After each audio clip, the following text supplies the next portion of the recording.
is this whole emergence of AI in our industry. How does this impact, nonprofit, and what are certain features or aspects of AI you think you're going to be including in the near future? If you just think about how can we as staff members of the nonprofit do our jobs better, more efficiently, faster, whatever, so that we can put more money towards the mission, there's lots of use cases. At Children International, where I am today, the very first thing that we started to do was explore making our child letter translations more contextually accurate.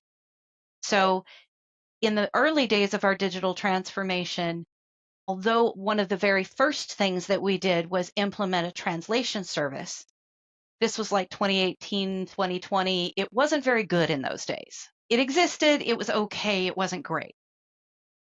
Since then, and especially since Copilot and ChatGPT and other tools have been released on the ChatGPT model, we are able to get much higher quality translations that are contextually accurate. And when I say contextually, if we use the English language, the British use loo. I'm going to go to the loo. And in America, we say the bathroom or the restroom.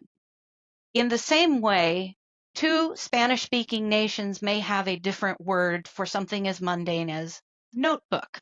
We are training our model to be more contextually accurate so that our staff members can spend their time, I'm going to say, reviewing the translation and approving it rather than doing manual translation themselves. Another way that we have it is in the Spanish language, the word padrino, Padrino, is often referred or using the masculine and feminine godmother, godson, goddaughter, whatever. In Children International, we use the word padrino to mean sponsor. So when the translation service comes back with the child used the word padrino and the translation service used godfather, for example, we know that we can train our AI to change that word contextually to sponsor. When Padrino use sponsor. That's specific to us and us only. We are also talking about other ways that we can do sentiment analysis.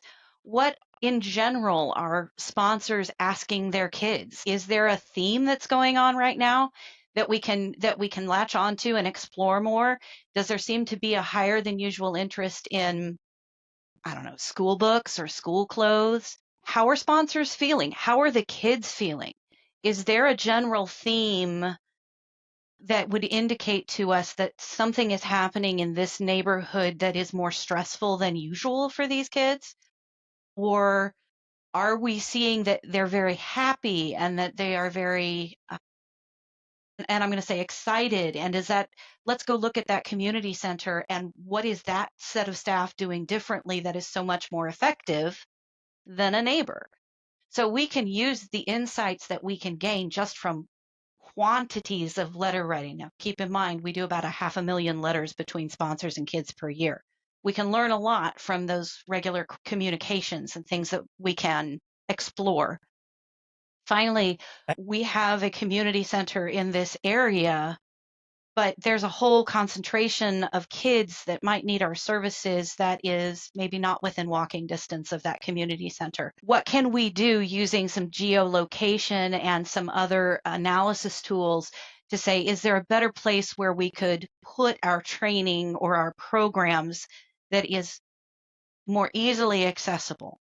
Is there a neighborhood that we are not currently serving that might benefit from us? These are all areas in which we can use AI to help us do some really deep analysis that previously